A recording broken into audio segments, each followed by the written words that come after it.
Hello everyone, welcome back to another video. जी हाँ बच्चों, स्वागत करते हैं हम आपके अपने यूट्यूब चैनल प्रदीप बायोलॉजी में और मैं हूं प्रदीप गौड़। आप सभी को पता है हम डिस्कस कर रहे हैं एनसीईआरटी लाइन बाय लाइन। हर एक वर्ड को, हर एक इंपॉर्टेंट लाइन को हम एक्सप्लेन करने वाले हैं, डिकोड करने वाले हैं। साथ ही साथ जहां पर जरूरत पड़ेगी मैं आपको फ्लो चार्ट प्रोवाइड करूंगा, मैं आपको ट्रिक भी ऐसी प्रोवाइड करूंगा जिससे डायरेक्ट क्वेश्चन सॉल्व होते हैं। ठीक है बच्चों, चलिए स्टार्ट करते हैं टाइम ना वेस्ट करते हुए। और हाँ, वीडियो पसंद आए तो लाइक करना, चैनल को सब्सक्राइब करना और अपने दोस्तों के साथ भी शेयर करना। क्लियर है बच्चों? चलिए स्टार्ट करते हैं। आज का जो हमारा चैप्टर है वो है मॉलिक्यूलर बेसिस ऑफ इनहेरिटेंस। बहुत ही कमाल का चैप्टर है सर। मैं आपको बता दूं 2023 में, याद रखना 2023 में मेरे बच्चों यहां से 7 to 8 क्वेश्चन पूछे गए थे। सर ये 7 to 8 कैसे हो सकता है? या तो 7 होगा या तो 8 होगा। मेरे बच्चों मैं आपको बताता हूं, एक्चुअल में ये जो चैप्टर है ना, ये सेल डिवीजन से भी कनेक्ट होता है, साथ ही साथ यही चैप्टर आपके बायोटेक्नोलॉजी से भी कनेक्ट होता है। तो कुछ ऐसे जो टॉपिक होते हैं ना वो लगभग कॉमन ही है। ठीक है, तो ऑन एन एवरेज आप मान करके चलिए 7 to 8 क्वेश्चन पूछे गए थे 2023 में। ठीक है, अच्छा ऑन एन एवरेज इससे कितना पूछा जाता है? 4 to 5 क्वेश्चन 100% इससे पूछे जाते हैं।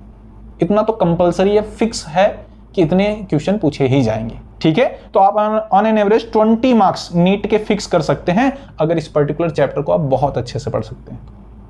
और पढ़ेंगे, हर एक कॉन्सेप्ट क्लियर करेंगे। और चलिए स्टार्ट करते हैं सर। सबसे पहली चीज मेरे बच्चों, चैप्टर का नाम क्या है? Molecular basis of inheritance. जानना पड़ेगा हमें कि ये नाम ही क्यों पड़ा, कोई दूसरा नाम क्यों नहीं पड़ा। चलिए जानते हैं एक्चुअल में इनहेरिटेंस क्या होता है। इनहेरिटेंस क्या होता है सर? सर इनहेरिटेंस एक ऐसी प्रोसेस है जिसमें पेरेंट्स के कैरेक्टर नेक्स्ट जनरेशन में ट्रांसफर होते हैं। बिल्कुल सर, जैसे मैं अगर आपको बताऊं, सपोज करिए मेरे बच्चों यहां पर एक फादर है ना, यहां पर एक फादर है, तो फादर को हमने जनरेशन 1 कंसिडर कर लिया। अब फादर का एक सन हुआ है ना, सन या फिर डॉटर हो सकता है, सन, तो सन को हमने जनरेशन 2 कंसिडर कर लिया। तो होता क्या है, फादर के कुछ कैरेक्टर जो होते हैं, जो हेरिडिटरी कैरेक्टर होते हैं, वो ट्रांसफर होकर के कहां आ जाएंगे? सन में आ जाते हैं। तो जो हेरिडिटरी कैरेक्टर हैं ट्रांसफर होकर फादर से सन तक आ रहे हैं, यानी जनरेशन 1 से जनरेशन 2 तक आ रहे हैं, इसी प्रोसेस को हम बोलते हैं इनहेरिटेंस। इसी प्रोसेस को हमने क्या बोला मेरे बच्चों? इनहेरिटेंस, है ना, इनहेरिटेंस बोला। ठीक है सर, अब चैप्टर का नाम क्या है? Molecular basis of inheritance. हमें यह जानना पड़ेगा कि ये जो कैरेक्टर हैं फादर से सन तक आ रहे हैं, इनको कौन सा मॉलिक्यूल ला रहा है ना, वो कौन सा मॉलिक्यूल है जिसके बेसिस पर इनहेरिटेंस हो रहा है। आज हम ये कह सकते हैं कि ये सर मॉलिक्यूल कुछ और नहीं, डीएनए है। क्या है? डीएनए है। तो एक्चुअल में हम ये कह सकते हैं इस चैप्टर का नाम क्या होना चाहिए? DNA basis of inheritance. क्योंकि हम सभी को पता है सेगमेंट ऑफ डीएनए क्या बनाता है? जीन। क्या बनाता है? जीन। और जीन ही क्या करते हैं? कैरेक्टर को कोड करते हैं। और यही जीन अगर फादर से सन तक आ रहा है तो वही कैरेक्टर फादर से सन तक आ जाएंगे। समझ पा रहे हैं बच्चों? इसीलिए तो लोग कहते हैं भाई जैसा बाप वैसा बेटा। बिल्कुल होगा, क्योंकि डीएनए वहीं से आ रहा है ना। समझ पा रहे हो आप? बिल्कुल होगा सर। इसीलिए आप देखते हैं हमारे फेशियल कर्वेचर, हमारे चेहरे की बनावट, हमारी बॉडी का कलर, हमारी आईज का कलर, हमारे बोलने का तरीका, हमारे चलने का तरीका, हमारा जो बिहेवियर होता है वो हमारे पेरेंट्स से मैच करता है, मम्मी से या फिर पापा से। ठीक है, क्योंकि डीएनए ही वहीं से आ रहा है ना। इनहेरिटेंस जो हो रहा है वो डीएनए की वजह से हो रहा है। ठीक है सर, ये तो चीजें समझ में आ गई। इस चैप्टर में हम पढ़ने क्या क्या वाले हैं इसको समझ लो मेरे बच्चों। पहली चीज आप इस चैप्टर में पढ़ने वाले हैं मेरे बच्चों, आप पढ़ने वाले हैं कि डीएनए क्या होता है, डीएनए की डिस्कवरी कैसे हुई, डीएनए का स्ट्रक्चर क्या होता है, बाकी सारी चीजें। ठीक है, फिर सर्च ऑफ जेनेटिक मटेरियल, जैसे कि मैंने बताया। आरएनए वर्ल्ड पढ़ने वाले हैं कि आरएनए क्या है, कैसे ये बना और कैसे ये रेगुलेट करता है। रेप्लिकेशन के बारे में पढ़ने वाले हैं, ट्रांसक्रिप्शन के बारे में पढ़ने वाले हैं, जेनेटिक कोड्स क्या होते हैं, ये कैरेक्टर कैसे अपीयर होते हैं, कितने होते हैं और क्या क्या फॉर्म होता है। ठीक है, ट्रांसलेशन के बारे में पढ़ने वाले हैं, रेगुलेशन ऑफ जीन एक्सप्रेशन, ये जीन कैसे एक्सप्रेस होते हैं, कैसे कोई कैरेक्टर बाहर आता है, and HGP human genome project पढ़ने वाले हैं। ठीक है, और डीएनए फिंगरप्रिंटिंग। आपने देखा ना सीआईडी में जब कहीं पर कोई मर्डर हो जाता है तो एसीपी प्रद्युमन कहते हैं कुछ तो गड़बड़ है दया, तो क्या करना पड़ेगा? डीएनए टेस्ट करना पड़ेगा। तो अब डीएनए टेस्ट आप कैसे करेंगे उसको, इस पूरे प्रोसीजर को यहाँ पर दिया गया है। ठीक है, क्रिमिनल वगैरह को पकड़ने का, रेपिस्ट को कैसे पकड़ा जा सकता है, ठीक है, तो क्या प्रोसीजर होता है डीएनए फिंगरप्रिंटिंग का, डीएनए टेस्ट का, उसे हम जानेंगे। ठीक है, ये सारी चीज़ें कमाल की चीज़ें हैं सर, ये जानने वाले हैं हम। सबसे पहली चीज़ है ना, सबसे पहली चीज़ सर, एनसीईआरटी पढ़ना स्टार्ट कर दीजिए। बिल्कुल सर करेंगे, आप अपने साथ एनसीईआरटी लेकर के बैठ जाइए, हाथ में आपके पेंसिल होनी चाहिए और साथ ही साथ आपके पास एक नोट भी होना चाहिए, क्योंकि कुछ इंपॉर्टेंट चीज़ें हैं जो मैं आपको नोट डाउन कराऊंगा। जैसे अगर मैं आपसे पूछूं कि भाई मुझे बताओ जेनेटिक मटेरियल क्या है ना, जेनेटिक मटेरियल कौन कौन से हैं, तो आप क्या बोलेंगे मुझे बताइए। जेनेटिक मटेरियल कौन कौन से हैं मेरे बच्चों? जेनेटिक मटेरियल तो आप बोलेंगे सर जो जेनेटिक मटेरियल होते हैं वो दो होते हैं, एक होता है सर डीएनए और दूसरा जेनेटिक मटेरियल है आरएनए। क्या प्रोटीन भी जेनेटिक मटेरियल होता है? नहीं होता, ठीक है। अच्छा सर डीएनए का फुल फॉर्म क्या होता है? सर ये तो हमको पता है फुल फॉर्म। अच्छा आरएनए का भी कुछ लिख लें, फुल फॉर्म क्या होता है ना, आरएनए का फुल फॉर्म क्या होता है? डीएनए का फुल फॉर्म मेरे बच्चों बताइए, कमेंट सेक्शन में लिखिए। सर क्या लिखें? डीऑक्सी राइबो न्यूक्लिक एसिड, है ना मेरे बच्चों, डीऑक्सी राइबो न्यूक्लिक एसिड। अच्छा आरएनए का फुल फॉर्म क्या होता है? सर सिंपल है, राइबो न्यूक्लिक एसिड। क्या आपको पता है डीएनए को डीएनए क्यों कहते हैं? नहीं पता। डीएनए को डीएनए क्यों कहते हैं? डीऑक्सी राइबो शुगर होती है, न्यूक्लियस में प्रेजेंट होता है, that's why called nucleic acidic behaviour है, just because of presence of phosphate, that's why called deoxyribonucleic acid, DNA. Clear है बच्चों? ठीक, सुनिए जेनेटिक मटेरियल की बात करें तो डीएनए के बारे में एनसीईआरटी खुद कहती है, क्या कहती है? Genetic material in most of organism, bracket में लिख लेंगे नॉट इन ऑल, ये मैं ऐड करा रहा हूं, यानी डीएनए ज्यादातर ऑर्गेनिज्म में एज अ जेनेटिक मटेरियल काम करता है। लेकिन आपसे पूछ रहे क्या डीएनए जेनेटिक मटेरियल सभी लिविंग ऑर्गेनिज्म में है, तो आप बोलेंगे नहीं। एक बार स्टेटमेंट दिया था, ठीक है, स्टेटमेंट फर्स्ट और सेकंड करके, उसमें दिया था पहला genetic material is DNA in all living organism, तो क्या है ये? इनकरेक्ट है। क्लियर है मेरे बच्चों? अच्छा आरएनए के बारे में हम लिखते हैं क्या? Genetic material in some viruses, है ना, सम वायरसेस, कुछ वायरसेस होते हैं जिनमें जेनेटिक मटेरियल क्या होता है? आरएनए। जैसे एग्जांपल बता दीजिए सर, एग्जांपल आपने पढ़ रखा है मेरे बच्चों क्लास 11 में, TMV tobacco mosaic virus. Clear है? टोबैको मोज़ैक वायरस में जो जेनेटिक मटेरियल है वो क्या है? आरएनए। लेकिन बैक्टीरियोफेज वायरस है, लेकिन उसका जेनेटिक मटेरियल क्या है? डीएनए। याद रखना इस चीज को, सभी वायरस में नहीं, सम वायरसेस, कुछ ही वायरसेस में जेनेटिक मटेरियल जो होता है वो आरएनए। क्लियर है? ठीक है सर। अच्छा एनसीईआरटी देखिए क्या कहती है इस चीज को, बिल्कुल कहती है मेरे बच्चों। यहां पर देखिए पढ़ना स्टार्ट करते हैं, है ना, यहां पर देखो आप। In the previous chapter you have learned the inheritance patterns and the genetic basis of such patterns. At the time of Mendel, the nature of those factors regulating the pattern of inheritance was not clear. बोला है इससे पहले आपने principle of inheritance पढ़ लिया। Principal मतलब क्या होता है? लॉ। इनहेरिटेंस मतलब क्या? जेनेटिक कैरेक्टर का ट्रांसफर होना जनरेशन 1 से लेकर के जनरेशन 2 तक। तो कैसे कैसे ट्रांसफर करता है, ये सारे रूल्स रेगुलेशन आपने पढ़ लिए हैं चैप्टर 4 में, है ना, प्रिंसिपल ऑफ इनहेरिटेंस में। लेकिन मेरे बच्चों इस चैप्टर में आप पढ़ने वाले हैं कि एक्चुअल में वो फैक्टर काम कैसे करते हैं। फैक्टर जिसको मेंडल ने बोला था वो एक्चुअल में क्या था? डीएनए था। अब वो डीएनए कैसे काम करता है उसके बारे में जानेंगे। ठीक है? अच्छा यहां पर देखिए, over the next 100 year the nature of putative genetic material was investigated, culminating in the realization that DNA, deoxyribonucleic acid, is the genetic material at least for the majority of organism. याद रखना, majority of organism, ज्यादातर में। एक second, ठीक है, समझ में आया? ज्यादातर में।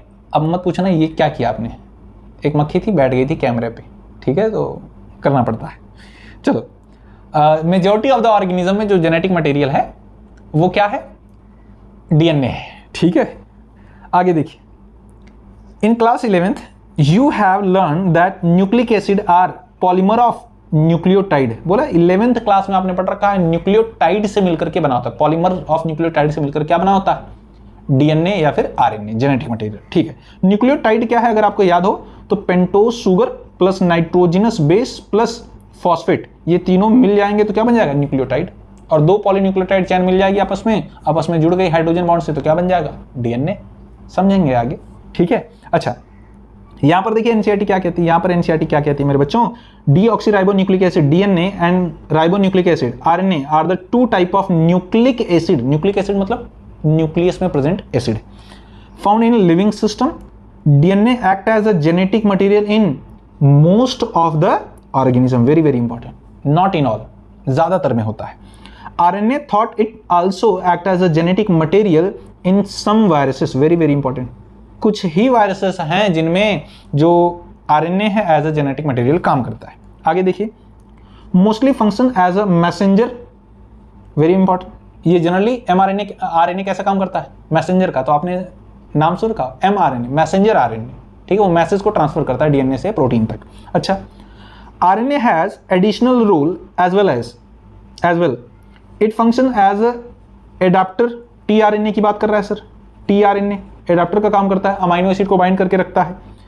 स्ट्रक्चरल आरआरएनए की बात कर रहा है, and in some cases as a catalytic molecule, है ना, कैटालिटिक मॉलिक्यूल मतलब कैटलिस्ट की तरह काम करेगा। आरआरएनए राइबोजाइम भी हम इसे कहते हैं, ये प्रोटीन सिंथेसिस में हेल्प करता है, ठीक है, कैटलिस्ट की भी तरह काम करेगा, एंड वेरी इंपॉर्टेंट। आगे देखिए क्या कहता है एनसीईआरटी, आगे क्या कहती है। In class 11th, you have already learned the structure of nucleotide and the way these monomers unit are linked to form nucleic acid polymers. बोला 11th में ही तुमने पढ़ लिया है कि न्यूक्लियोटाइड क्या होता है और कैसे डीएनए और आरएनए बनाते हैं, लेकिन फिर से यहाँ पर आपको पढ़ने को मिलेगा, डोंट वरी, ठीक है। In this chapter, we are going to discuss the structure of DNA, its replication, the process of making RNA from DNA, transcription, and genetic code that determines the sequence of amino acid in proteins, the process of protein synthesis क्या बोलेंगे हम, translation, and the elementary basis of their regulation, very very important। बोला कि इस chapter में हम क्या क्या देखने वाले हैं, हम देखने वाले हैं डीएनए का स्ट्रक्चर कैसा होता है, रेप्लिकेशन कैसे होता है, ट्रांसक्रिप्शन कैसे होता है, ट्रांसलेशन कैसे होता है, प्रोटीन बनता कैसे, ओवरऑल क्या कह रहा है मेरे बच्चों, समझो आप जरा ध्यान से। यहाँ पे एनसीईआरटी एक बड़ी इंपॉर्टेंट चीज़ कहती है कि जनरली आरएनए जो होता है वो स्ट्रक्चरल की तरह काम करता है, कैटलिस्ट की भी तरह काम करता है, एडाप्टिव मॉलिक्यूल की भी तरह काम करता है। कैसे, जरा समझो होता क्या है एक्चुअल में मेरे बच्चों, समझिए आप यहाँ पे होता क्या है। जो डीएनए है, ध्यान से देखो, जो डीएनए है ना, डीएनए से क्या बनेगा मेरे बच्चों, आरएनए बनेगा। अब आरएनए कितने टाइप के हो सकते हैं सर, एमआरएनए हो सकता है, या फिर क्या हो सकता है, आरआरएनए हो सकता है, या फिर क्या हो सकता है, टीआरएनए हो सकता है, ठीक है मेरे बच्चों। और क्या होता है मेरे बच्चों, प्रोटीन। अब जरा ध्यान देना मैं जो कहने वाला हूं आपसे, डीएनए अगर एमआरएनए का फॉर्मेशन कर रहा है या आरएनए का फॉर्मेशन करता है तो इस प्रोसेस को हम कहते हैं ट्रांसक्रिप्शन। क्या बोलते हैं, ट्रांसक्रिप्शन। ध्यान देना, अगर डीएनए से आरएनए का फॉर्मेशन होता है तो हम बोलते हैं ट्रांसक्रिप्शन, लेकिन अगर बच्चों आरएनए से प्रोटीन का फॉर्मेशन होता है तो इस प्रोसेस को हम बोलते हैं ट्रांसलेशन। क्या बोलते हैं, ट्रांसलेशन। क्लियर है, the process of formation of RNA from DNA is called transcription and the process of formation of protein from RNA is called what, translation। and very important, अगर मेरे बच्चों DNA से DNA का formation हो रहा है तो उस प्रोसेस को हम बोलते हैं रेप्लिकेशन। रेप्लिकेशन, रेप्लिका मतलब होता है कॉपी, खुद की कॉपी बनाना। DNA से DNA बन रहा है तो उस प्रोसेस को क्या बोल दिया, रेप्लिकेशन। एंड वेरी इंपॉर्टेंट, कुछ ही ऐसे वायरसेस होते हैं, रेट्रोवायरसेस वगैरह, जिसमें कई बार ऐसा होता है कि आरएनए से एक्चुअल में क्या बन रहा होता है, डीएनए। डीएनए से आरएनए बनता है तो क्या बोलते हैं, ट्रांसक्रिप्शन। लेकिन अब उल्टा हो गया, अब आरएनए से डीएनए बन रहा है तो प्रोसेस उल्टी हो गई, रिवर्स हो गई, इसलिए इसका नाम क्या पड़ा, रिवर्स ट्रांसक्रिप्शन। ट्रांसक्रिप्शन। अब ये इसे हम जनरली कहते हैं सेंट्रल डोग्मा। क्या बोलते हैं, सेंट्रल डोग्मा। फ्रांसिस क्रिक ने दिया था। सेंट्रल डोग्मा मतलब क्या था, डोग्मा मतलब होता है रूल, नियम, लॉ। इसका क्या एडवांटेज है, इसका एडवांटेज ये है मेरे बच्चों, जरा समझिए आप मैं क्या कहना चाहता हूं। मैं ये कहना चाहता हूं, अगर डीएनए है, डीएनए आरएनए बनाएगा, आरएनए प्रोटीन बनाएगा। प्रोटीन ही क्या बनाते हैं? एंजाइम्स। एंजाइम क्या करते हैं? फूड का डाइजेशन। अगर डाइजेशन होगा तो एनर्जी प्रोड्यूस होगी, हम जिंदा रहेंगे। लेकिन अगर आप सोचो कि डीएनए से आरएनए नहीं बना तो आरएनए से फिर प्रोटीन नहीं बनेगा, और प्रोटीन नहीं बनेगा तो एंजाइम नहीं बनेगा, एंजाइम नहीं बनेगा तो डाइजेशन नहीं होगा, डाइजेशन नहीं होगा तो एनर्जी नहीं बनेगी, रिजल्टिंग भंडारा, मर गया इंसान, नहीं जिंदा रहेगा। क्लियर है? ठीक है। तो बहुत जरूरी है कि ये पाथ फॉलो, यूनिडायरेक्शनल जो फ्लो ऑफ इंफॉर्मेशन है ये होता रहे। ठीक है। अच्छा, याद रखना ट्रांसक्रिप्शन एक्सेप्शनल है, ये बस कुछ वायरसेस में होता है। ठीक है, चलिए। अच्छा, ये आपने जान लिया कि ट्रांसक्रिप्शन ट्रांसलेशन है ना, और रेप्लिकेशन क्या होता है और रिवर्स ट्रांसक्रिप्शन क्या होता है। ठीक है।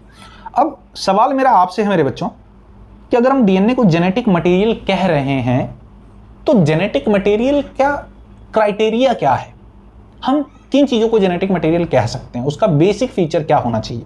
मैं लिखता हूं यहां पे, very very important. Genetic material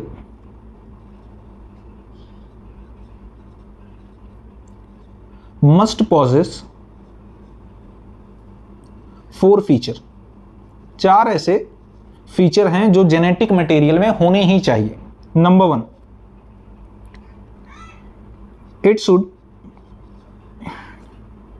it should be able to replicate itself means what? that is, वो रेप्लिकेशन उसमें होना चाहिए, अपनी खुद की कॉपी वो बना सके, तभी हम उसे जेनेटिक मटेरियल कहेंगे। Number 2, it should be chemically and structurally stable, है ना? वो केमिकली एंड स्ट्रक्चरली स्टेबल होना चाहिए, बार बार चेंज होना नहीं चाहिए। पता चले कि अभी कुछ इंफॉर्मेशन भेज रहा है, अगली बार चेंज हो गया, 1 महीने में चेंज हो गया, दूसरे महीने में चेंज हो गया, तीसरे महीने में कुछ और हो गया, तो ऐसा नहीं होना चाहिए। वो जनरली कैसा होना चाहिए? स्टेबल होना चाहिए। And third things, it should be go under slight mutation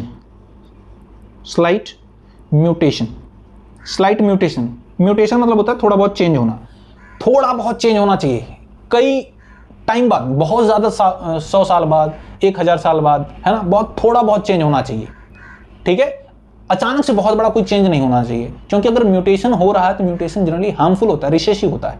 आपने देखा होगा कई बार ऐसे गाय या भैंस आपने देखी होगी, जनरली गाय, जिसमें एक एक्स्ट्रा लिम्स आ जाते हैं, उसके पीठ पर ऐसे यहाँ पर, है ना, एक एक्स्ट्रा पैर आ जाता है, तो कई लोग उसे बड़े सजा करके क्या करते हैं, घुमाते हैं, लोगों से पैसे लेते हैं, है ना, अनाज लेते हैं। एक्चुअल में वो क्या है? एक म्यूटेशन का रिजल्ट है।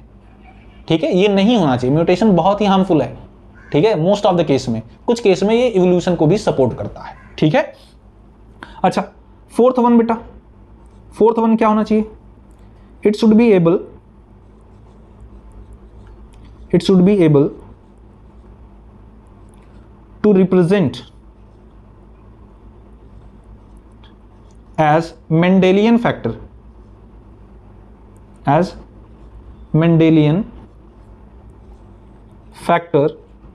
and transfer itself from one generation to next generation।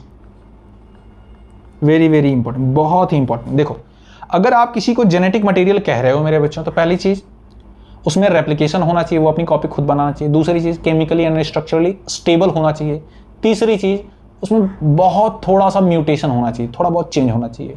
And चौथी चीज एज अ मेंडेलियन फैक्टर वो शो करना चाहिए, एक जनरेशन से दूसरी जनरेशन में ट्रांसफर होना चाहिए। पता चले अगर ट्रांसफर नहीं हो रहा है तो फादर के कैरेक्टर सारे फादर में ही रह गए, उसके सन तक पहुंचे ही नहीं, या उसके डॉटर तक नहीं पहुंचे, तो इनहेरिटेंस नहीं होगा।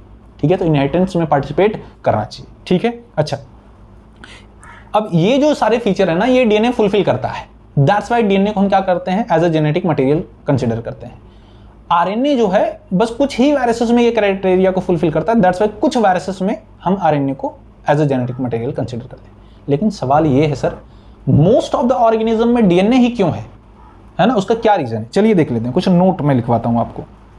ठीक है, ये सारी चीजें एनसीईआरटी में है सर, एनसीईआरटी में है, ठीक है, बस अलग अलग जगहों पे। मैं इन चीज़ों को आपको पहले ही बता रहा हूँ जिससे आपको बेस आपका तैयार हो सके, आपके पूरी फाउंडेशन तैयार हो सके, जिससे कि इस चैप्टर को आप बहुत अच्छे से समझ सकें।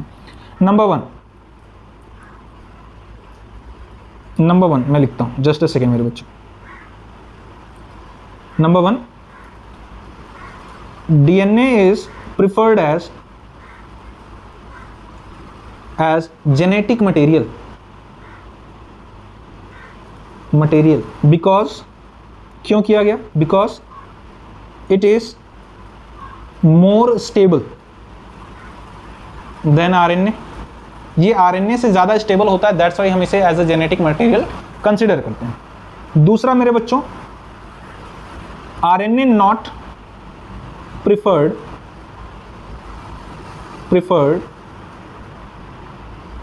as genetic material because, क्यों नहीं किया RNA को जेनेटिक मटेरियल? नंबर 1 और नंबर 2, दो मेन रीजन मैं आपको बताता हूं। Number 1, because OH group present on second carbon of nucleotide which make it labile। labile का मतलब क्या होता है? अनस्टेबल, है ना। तो जो राइबोस शुगर होती है ना मेरे बच्चों, राइबोस शुगर कैसी होती है मैं आपको बताऊं, ऐसे यहां पर, ठीक है। तो आप देखते हैं होता क्या है, यहां पर OH होता है, यहाँ पर H होता है, यहाँ पर OH होता है, यहाँ पर H होता है, यहाँ पर OH, यहाँ पर H, यहाँ पर H, फिर यहाँ पर CH2, फिर यहाँ पर OH। क्लियर है?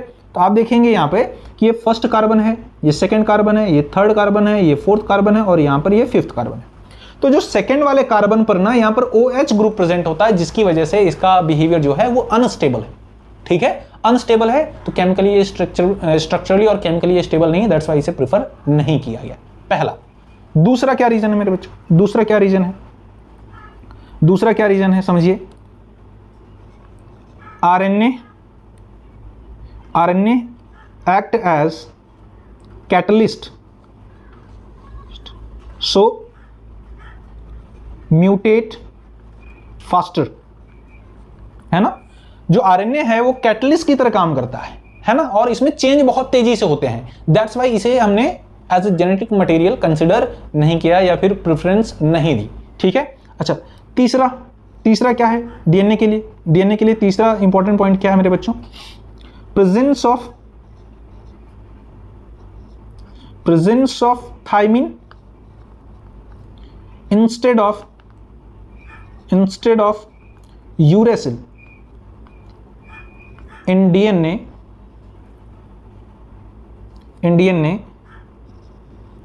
make DNA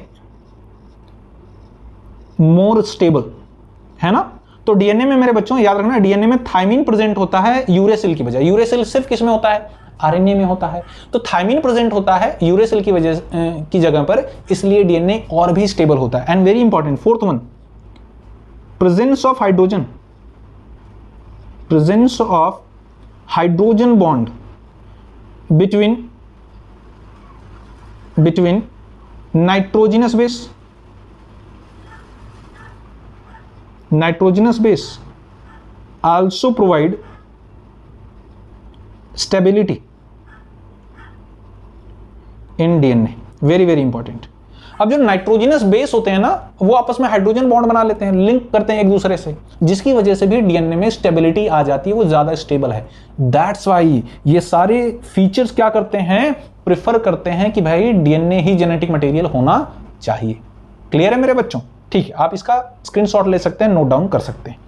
अच्छा, आइए पढ़ लेते हैं आगे देखिए क्या कहता है एनसीईआरटी। क्या कहती है एनसीईआरटी? क्या कहती है यहां पर देखो मेरे बच्चों, The determination of complete nucleotide sequence of human genome during the last decade has set in a new era of genomics। तो बोल रहा है कि भैया आखिरी 10 साल जो थे हमारे, वो जीनोमिक्स यानी डीएनए की स्टडी जो होती है, जीन्स वगैरह की सीक्वेंसिंग और बहुत सारी चीजें, है ना, उसका स्ट्रक्चर क्या है, उसका फंक्शन क्या है, इसमें बहुत ही इंपॉर्टेंट रोल प्ले किया जीनोमिक्स ने। ठीक है, आगे देखिए, in the last section The essentials of human genome sequencing and its sequences will also be discussed. Let us begin our discussion by first understanding the structure of the most interesting molecule in the living system, that is DNA. बोला है कि अब हम discuss करेंगे इस पूरी दुनिया में जो सबसे फैसिनेटिंग, सबसे इंटरेस्टिंग जो मॉलिक्यूल है डीएनए, उसके बारे में, है ना। आगे क्या बोल रहा है? In subsequent section we will understand that why it is the most abundant genetic material and what is relationship with RNA. बोला है कि हम ये जानेंगे कि ये मोस्ट अबंडेंट क्यों है, साथ ही साथ ये जो डीएनए है इसका स्ट्रक्चर क्या है, इसका फंक्शन क्या है, हर एक कहानी जानेंगे। अच्छा, एक इंपॉर्टेंट लाइन मैं आपको लिखवाना चाहता हूं, नोट करके। यहां पर देखो मेरे बच्चों, नोट करके एक इंपॉर्टेंट लाइन, नोट करके इंपॉर्टेंट लाइन समझो जरा ध्यान से मैं क्या लिखने वाला हूं। मैं आपको बोल रहा हूं RNA is first genetic material, genetic material, है ना। दुनिया में पहला जो जेनेटिक मटेरियल बना वो क्या था? आरएनए था, ठीक है। पहला तो ये है। दूसरा क्या है? DNA are form from RNA. DNA किससे बना है? आरएनए से बना है। यानी डीएनए बना किससे? आरएनए से बना। तो यानी इस दुनिया का सबसे पहला जेनेटिक मटेरियल क्या है? आरएनए है मेरे बच्चों, ठीक है। डीएनए नहीं है, लेकिन आजकल पूरी दुनिया में सबसे ज्यादा लोगों में, ज्यादा से ज्यादा ऑर्गेनिज्म में जो जेनेटिक मटेरियल काम करता है वो क्या है? डीएनए है। क्लियर है? आई होप सो आपको चीजें समझ में आई होंगी। अच्छा मेरे बच्चों, ये तो रही इंट्रोडक्शन क्लास। नेक्स्ट लेक्चर में हम जो है पढ़ने वाले हैं क्या? Structure of DNA. क्लियर है? तो आज के लिए बस इतना ही। वीडियो कैसी लगी कमेंट सेक्शन में जरूर बताइए और अपने दोस्तों के साथ भी शेयर करिए, और बहुत ही जल्दी मैं आपको ये वीडियो प्रोवाइड कर दूंगा, साथ ही साथ इस चैप्टर को भी कंप्लीट करा दूंगा, ठीक है। बाकी मिलते हैं आपसे नेक्स्ट वीडियो में एक नई इंफॉर्मेशन के साथ। तब तक के लिए जय हिंद।